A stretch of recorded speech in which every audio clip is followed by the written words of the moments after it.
Welcome to a new episode of Your Friendly Physicist and Other Nerds. I'm Lucas, the host of this podcast, and I'm in conversation with scientists all around the world that help to create the world we live in today and tomorrow. Together we take a close look at trends and cutting-edge technology, explain how the smallest things influence the big, and generally talk nerdy stuff. So stay tuned if you are a newbie to physics and interested to learn about the world of friendly scientists, or if you are up for a PhD-worthy nerd talk.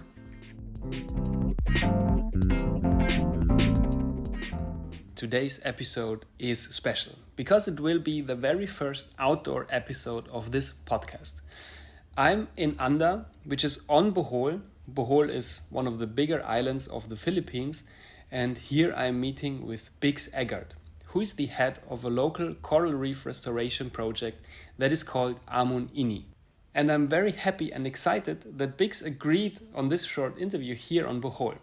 In the next 30-35 minutes, she will tell us how one can regrow corals in the ocean, what challenges this brings along, and why this project is important not only for the ocean, but also for the local community here in Anda on Bohol.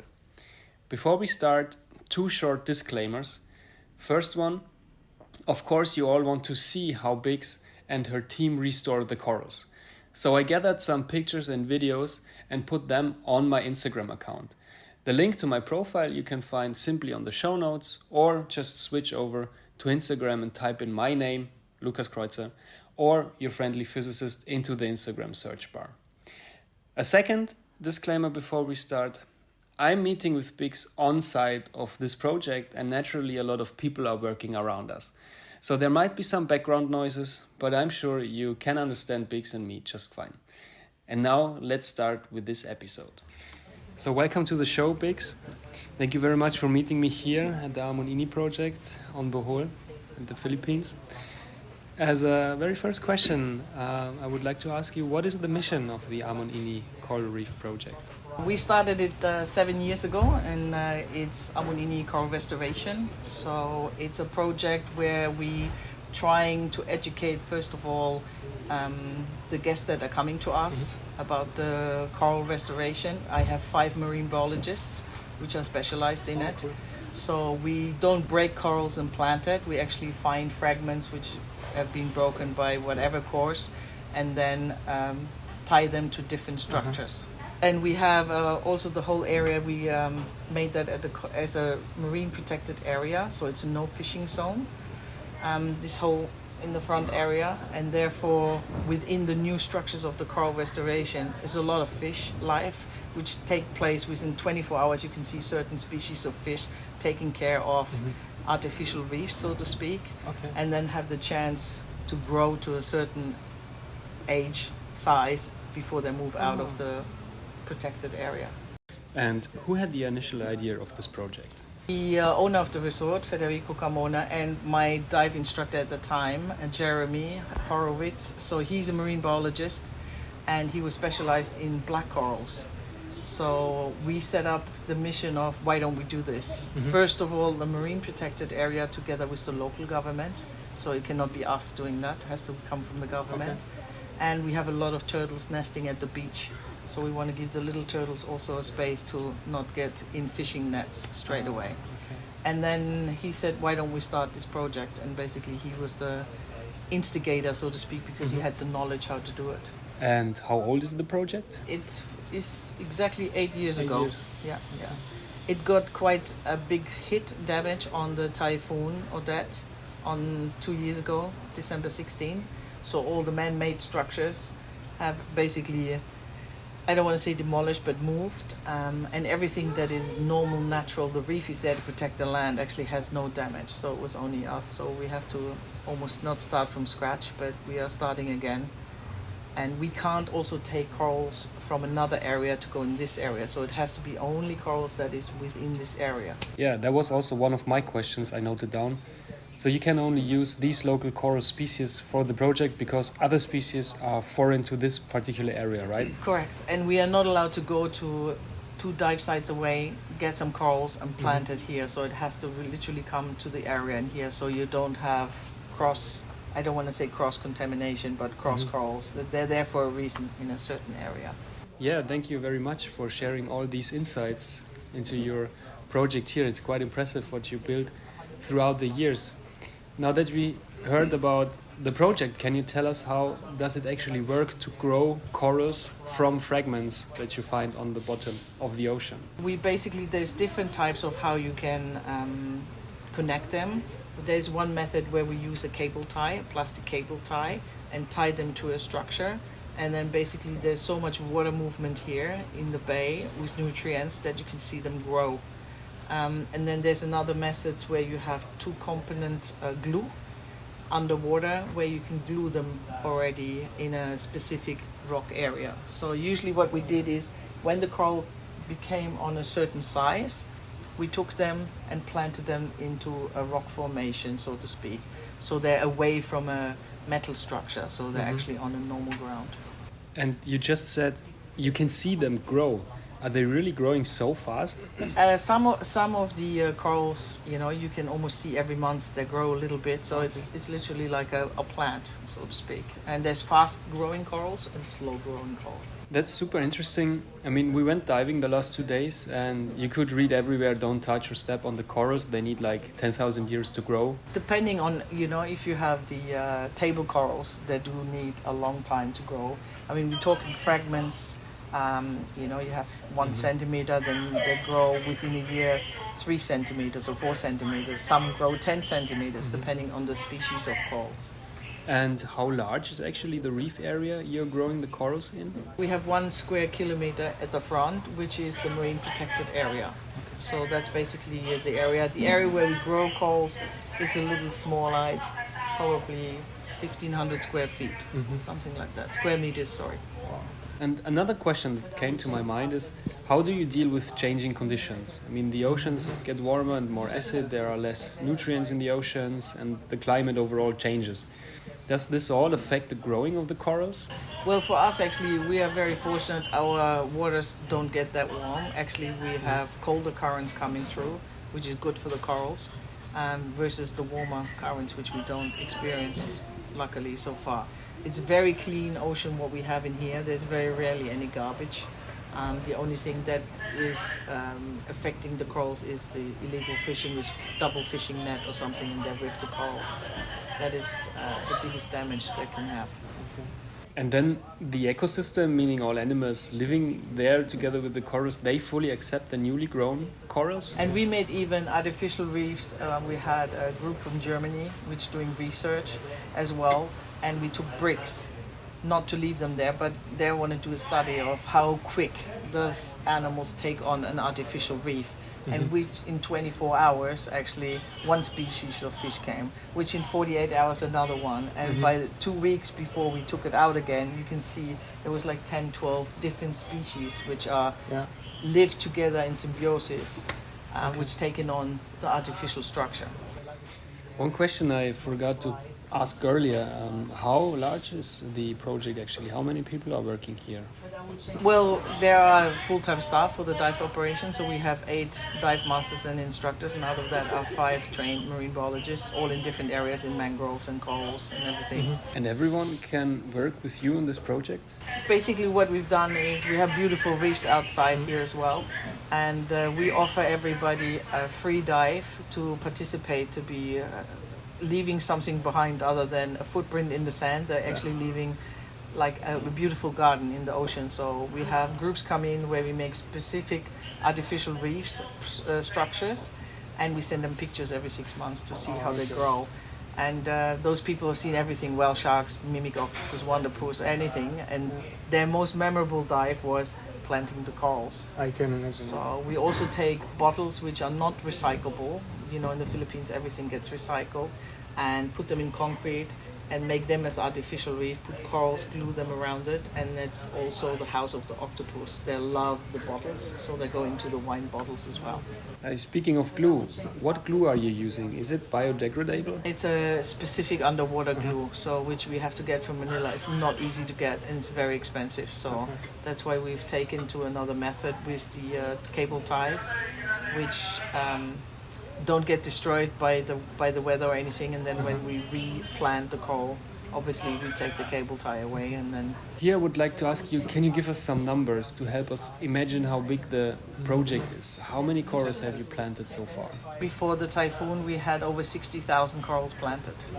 So it was a big project, and it was beautiful. And now it's starting small again, because basically when the typhoon came, a tidal wave came in here, very high, 3 meters high, up to the driveway, and then it created an undercurrent, like a suction, and that basically pulled the structures away. First of all, congratulations to your amazing project. It's extremely meaningful and definitely serves a purpose. Besides this, do you also do research on coral growth? I can imagine it's a very unique working place and we have very unique working conditions here. We work together with the local BISU, which is the local organization who is in charge of the corals, and they work together with the Australian Institute, and they came in and we actually took pictures of all the corals and they identified everything, and they came out and measured everything on a constant base. So after Corona this has stopped, they don't come here as much anymore, but that's basically all documented. Okay. And our project there's I think 7 projects in the Philippines where they do this, and ours had the most success rate of almost 90% of regrowth. What we planted actually grew. Oh, cool. I mean, 90% is amazing. Was it that high already from the beginning, or did you manage this high success rate step by step? Slowly by slowly, we didn't find anything like, it's dying or not growing, because of the nutrients coming by where it is. We shifted into a shallower water, so certain corals didn't grow when it was too deep and too dark. So we kept it quite on a shallow area between 6 to 10 meters max, but the light is still there. And here I would like to ask a follow-up question. What were the biggest challenges to push this success rate up to 90%? The fishermen who are trying to go inside the restoration area and throwing anchors or throwing rocks to do their fishing, or because the fish didn't help us, because you see always big schools of jumping fish in our area and they're not allowed to come in, so they try to obviously come in at night. But the owner of the resort, Fred, we have a searchlight up there. We hire a sanctuary guard at night to make sure the fishermen are staying outside. Yeah, I mean, probably the fishermen were already here before the project, so one can also understand the perspective of them, right? I mean, they still want to fish in this area just as they have done for many years before the project. Yeah, but it's 1 square kilometer versus the whole coastline, so it's a small amount, and we actually preventing that their grandchildren still have fish to eat, because they fish out any size, anything. So we also educated them and actually took the head of the fishermen, taught them scuba diving, and showed them what we are doing to make them realize what we're doing, because it's useless what I say if they don't understand what we are doing. So we actually have 2 fishermen also on staff which explain to them this is what we are doing. We're not taking a livelihood away, we're actually growing it for us. So then I can imagine that a big part of your job is also that you have to reach out to the public actively to inform and to educate the local community here on Bohol about this project, right? And we actually have also a new rule which Fred organized this year. It's 200 pesos per diver per day. It's a marine park fee, which was not there before. And 120 pesos go to the local municipality and 80 pesos go to the Fishermen Association. So every scuba diver that dives along the coastline now also contributes that the fishermen get an income from it. Are there actually other projects as well that are doing similar kind of things than you do? Or are you a unique project here on Bohol? No, there's other destinations which also have taken it on, because they also know people love to pay it forward and give back to the ocean. So obviously I attend all the scuba diving shows, boat show, the Paris show, all over the world, and that's part of it.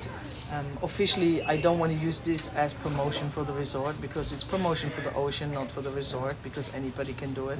We even have neighboring resort that will come and heard about it, and they want to participate as well to it. So that's no problem at all. So we slowly come to an end of this episode. I got 2 more questions from this podcast community that I have to ask. First is, have you ever thought about 3D printing structures where the corals then can grow on? Yeah, if I would live in Europe and I would have everything available, absolutely for sure. But in here it's still a little bit, MacGyver style. So you have to come up with different kind of ideas because it's not available, unfortunately. And a second question from the community. Do you have here on the Philippines, on Bohol, do we have a special way or a special storytelling to make people aware that we have to protect our environment? The only way to protect the future on the ocean is our children. Because if I teach the local people here, don't throw your plastic bottle out of a jeepney, they look at me like I'm a foreigner, what do I care? But if the kids are gonna go, Mom, don't put that into the garbage, it makes a difference. So sometimes you get the school kids and get them to just collect the plastic bottles which are washed on shore and make little structures to make them realize in dimension, this is a small beach, what comes flown on there, because you still have people careless and throw everything away. And I think the future is the children. We have Kids Sea Camp from America coming every year for 5 weeks, and I travel with them on 3 islands, and we do projects together with the local schools. And we teach them to swim. 85% of Filipinos cannot swim, they're scared of the sea. So there's the slowly generation, but the children are the future to protect it. And the more we educate them, the better it is. I spent the last week in Cebu City where we worked for a charity project which take care of street children in the slums of Cebu. And it's all about education and making a sustainable change. And here with the ocean and also you educating the locals, the Filipinos, especially kids. I mean, I have to cite here Jacques Cousteau, the deep sea researcher, who said you can only protect what you know and you can only know what you teach or what you learn. And this is exactly what you're doing. Exactly. So I think it's a beautiful cycle. It's a circle. And to me, my mission was always, when I come here 17 years ago, to change people's life. And we have some fishermen that couldn't speak English and they were shy, and now they're instructors standing in front of people and giving lessons how to scuba dive, you know. And when you come to their home, their parents crying, thank you. I said, I didn't do anything, I opened the door. Your son walked through it and did the hard work. I did nothing, I just opened the door. And people just need to give chances and pay it forward. And that's very humbling, the most humbling part on here, you know. It's not about money, it's about education. The last shirt has no pockets and you can't take anything with you, so from that point of view. So, and we only employ locals. I don't employ any foreigners. I'm more Filipino than a Filipino sometimes. But you come here to dive, you want to have the local, like my dive shop manager is Josie, she couldn't swim. I taught her how to swim, now she's an instructor and running the whole dive operation here. So we can only spread the message, and it's like an avalanche. You put a little snowball on top of the mountain and it starts to grow bigger. Yes, I couldn't agree more. It's an absolute success story. Biggs, thank you so much for meeting me here and give us all a small insight into your coral reef project. And also what impact this project has not only on the ocean and the corals, but also for the local community, especially for the kids here on Bohol Island in the Philippines. So thank you very much for your time and your story. Alright folks, that's it for today. If you have any questions to Biggs or me, or if you want to know how to support the Amunini Coral Restoration Project, just let me know in the Spotify comment section below, or simply reach out to me either on LinkedIn, Instagram or Twitter. As usual, one final disclaimer in the end. The best thing about this podcast is that it is about you and everyone can participate. So if you want to share an exciting story about your science, your academic life, some crazy experiments or any other nerdy stuff you're interested in, feel free to drop me a short message. Thanks for tuning in. Take care and see you hopefully soon on the next episode of Your Friendly Physicist and Other Nerds.